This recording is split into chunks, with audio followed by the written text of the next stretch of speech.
And here's the way it goes. Up in Somerville, Georgia, up in Chattooga County, we have an interesting event that takes place on Tuesdays and Saturdays. And it's called Trade Day. And any of you who have not been there, it's a wonderful place to go.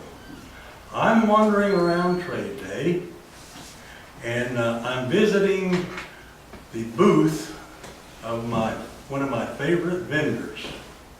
The reason he's my favorite vendor is because I call him the unusual item guy. And here's why that's true. He has a brother who lives in Cincinnati, Ohio. And this brother haunts the estate sales up there, sends it all down to the unusual item guy to sell. So that when you walk through his booth, you see things you've never seen before in your life and probably will never see again. And so as I'm walking through there and I'm looking at the booth, and the jewelry case happens to catch my eye.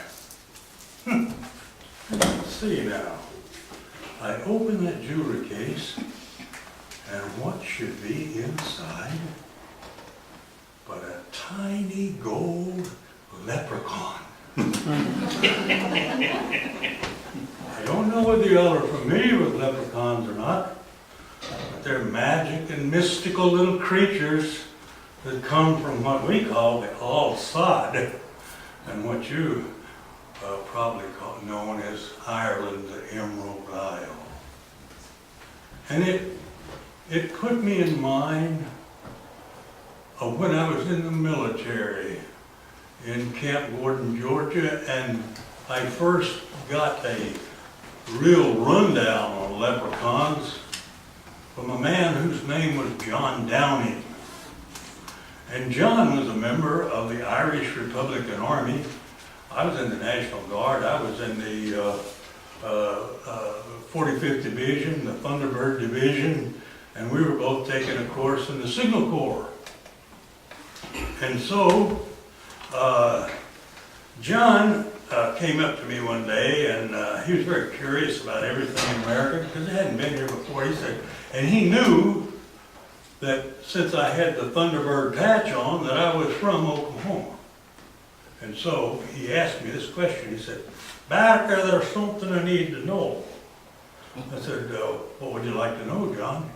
He said, "It's about these Indians that you have out there in your home state. Is it true that they run around and massacre people?" And I said, "John, I hate to tell you this, but it is true." I said, "We average a massacre about once a month." And there's always casualty lists in local newspapers. Well, I knew it was a black lie, but it seemed necessary at the time. And so I asked John, I said, "John, there's something I need to know from you." He said, "Well, what might that be?" I said, "It's about these leprechauns that you have over there in Ireland. Is there any truth to that?" He said, "Oh my goodness, yes. Why, they're everywhere." And he went on to tell me a story about his encounter with one of them. And he said, "You know, with the leprechaun, you got to hold on tight for him to get them to lead you to the pot of gold. You know that." I said, "Oh yeah." He said, "Well, I had a death grip on him, and the little rascal said, 'Ooh, look at there.' And I looked, and he was gone. I never saw him again." And about that time, I happened to look down at the little jewelry case, and I heard a little voice, and with a distinct brogue, and it said, "Help me, help me." And of course, the hair rose up on my neck, and the chills went up and down my back, and I looked at the thing, and sure enough, I saw these tiny little gold lips a-moving. I said, "What must I do?" He said, "Touch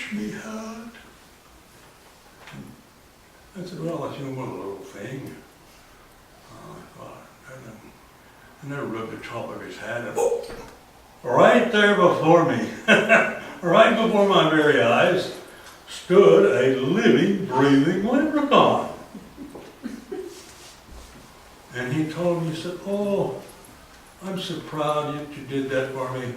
I thought I would be encased there forever, and no kind gentleman such as yourself would come along to free me. It was an evil spirit that put me there years and years and years ago. And then he turned to go, and I grabbed him.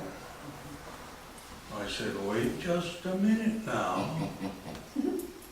You know what you leprechauns are supposed to do? And he said, and what might that be? I said, well, you're supposed now to lead me, because of the good favor I've done for you, lead me off to the pot of gold. And he had the slyest grin on his face. He shook his head and he said, oh, it breaks my heart to have to tell you this. I said, tell me what? That John Downing is the biggest liar in the whole world.